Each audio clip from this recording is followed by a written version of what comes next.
Hello students, class 9 के social science के history के लेसन नंबर 1 फ्रांसीसी क्रांति के पार्ट 4 में आपका स्वागत है।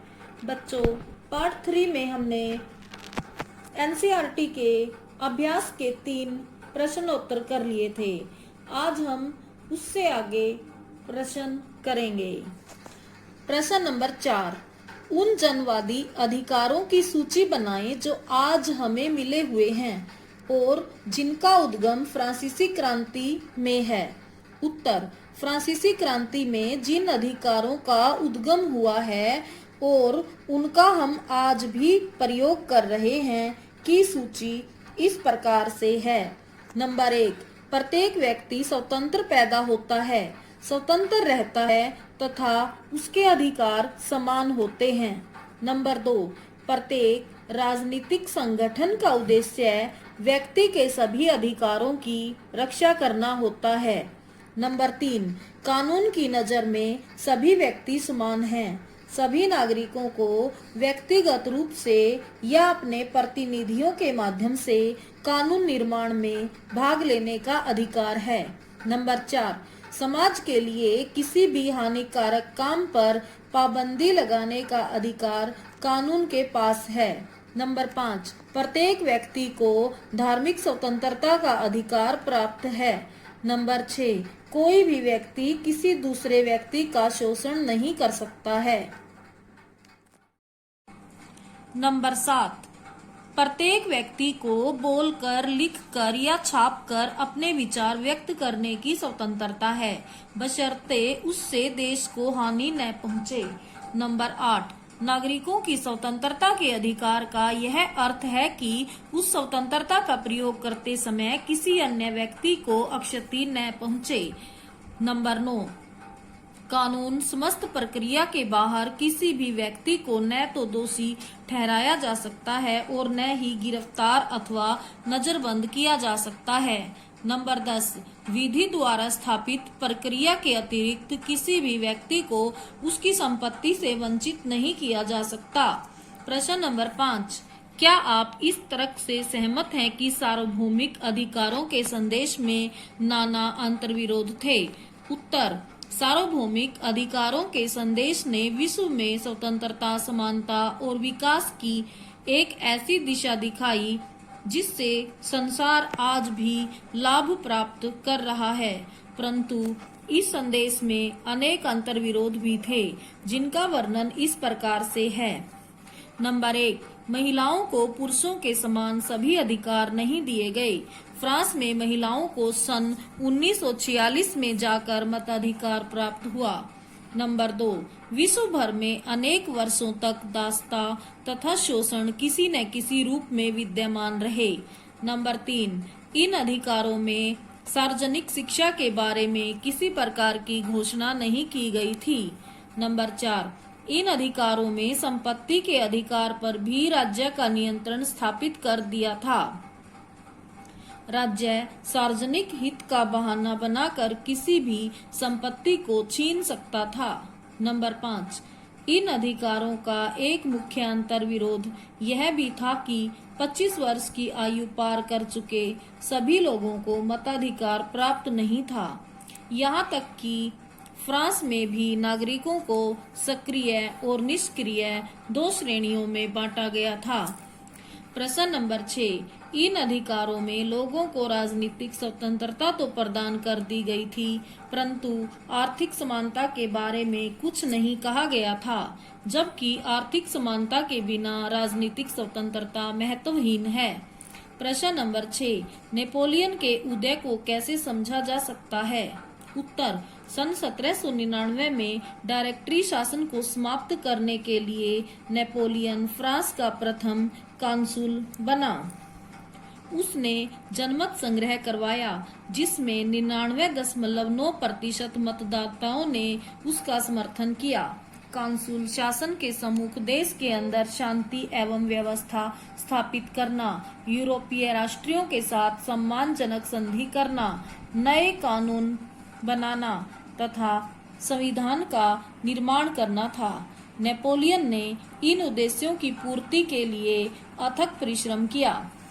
नंबर 1, सन 1799 के संविधान का निर्माण। अपनी स्थिति को सुदृढ़ करने के उद्देश्य से नेपोलियन ने संविधान का निर्माण किया। यह क्रांति युग का चौथा संविधान था। इसके अनुसार सीनेट ने कार्यपालिका की शक्तियां 3 निर्वाचित काउंसिलों को सौंप दी, जिनकी कार्यविधि 10 वर्ष थी। ये काउंसिल प्रथम काउंसिल नेपोलियन बोनापार्ट, द्वितीय काउंसिल कैम्बेसरी तथा तृतीय काउंसिल लेबून थे। नेपोलियन ने अपनी योग्यता, अक्षमता तथा कार्यकुशलता से राज्य की समस्त शक्तियां अपने हाथों में ले ली। गणतंत्रात्मक शासन प्रणाली तो नाम मात्र की ही प्रणाली सिद्ध हुई। नंबर 2, शासन के सुधार। युद्धों से मुक्त होकर नेपोलियन ने अपने देश की आंतरिक शासन व्यवस्था की ओर ध्यान दिया। राजनीतिक अस्थिरता तथा विदेशी युद्धों की जटिलता के कारण देश का शासन अस्त व्यस्त हो गया था। नेपोलियन इस बात को भली प्रकार जानता था कि सफलता के लिए देश का शासन सुव्यवस्थित होना जरूरी है। अतः उसने देश में ऐसा सुदृढ़ एवं सुव्यवस्थित शासन स्थापित करने का प्रयत्न किया, जिससे जनता सुखी एवं सुरक्षित अनुभव कर सके। उसने लगन, परिश्रम तथा ईमानदारी से शासन व्यवस्था का पुनर्गठन किया। नंबर 3, आर्थिक सुधार। क्रांति के समय फ्रांस की आर्थिक स्थिति बहुत खराब हो गई थी। अच्छे शासन की स्थापना के लिए इस स्थिति में सुधार आवश्यक था। अतः नेपोलियन ने देश की आर्थिक स्थिति में सुधार लाने के लिए फिजूल खर्चों पर रोक लगाई तथा बैंक ऑफ फ्रांस की स्थापना की। नेपोलियन सम्राट बना। 1804 में नेपोलियन ने खुद को फ्रांस का सम्राट घोषित कर दिया। उसने पड़ोस के यूरोपीय देशों की विजय यात्रा शुरू कर दी। पुराने राजवंशों को हटाकर उसने नए राजवंशों की स्थापना की। नेपोलियन खुद को यूरोप के आधुनिकीकरण का अग्रदूत मानता था।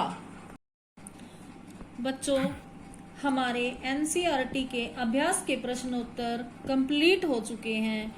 अब हम कुछ शॉर्ट आंसर टाइप क्वेश्चंस करेंगे। प्रश्न नंबर 1, फ्रांस की क्रांति से पहले फ्रांसीसी समाज कौन से 3 वर्गों में विभाजित था? उत्तर, फ्रांस की क्रांति से पहले फ्रांसीसी समाज निम्नलिखित 3 वर्गों में विभाजित था। नंबर 1, प्रथम एस्टेट। इस वर्ग में ईसाई पादरी शामिल थे। नंबर 2, द्वितीय एस्टेट। इस वर्ग में कुलीन तथा सामंत शामिल थे। नंबर 3, तृतीय एस्टेट। इस वर्ग में बड़े व्यवसायी, व्यापारी, अदालती कर्मचारी, वकील, किसान, कारीगर तथा छोटे किसान शामिल थे। प्रश्न नंबर 2, बास्तील के पतन के विषय में आप क्या जानते हैं? उत्तर, 14 जुलाई 1789 की सुबह पेरिस नगर में आतंक का माहौल था। सम्राट ने सेना को शहर में घुसने का आदेश दे दिया था।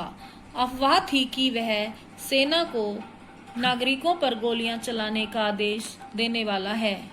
लगभग 7000 पुरुष तथा महिलाएं टाउन हॉल के सामने एकत्रित हुए और उन्होंने एक जन सेना का गठन करने का निर्णय किया। हथियारों की खोज में वे बहुत से सरकारी भवनों में जबरन प्रवेश कर गए। अंततः सैकड़ों लोगों का एक समूह पेरिस नगर के पूर्वी भाग की ओर चल पड़ा और बास्तील किले की जेल को तोड़ डाला, जहां बहुत अधिक मात्रा में गोला बारूद मिलने की संभावना थी।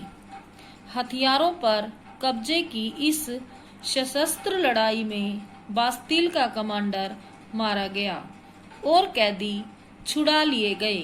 यद्यपि उनकी संख्या केवल 7 थी।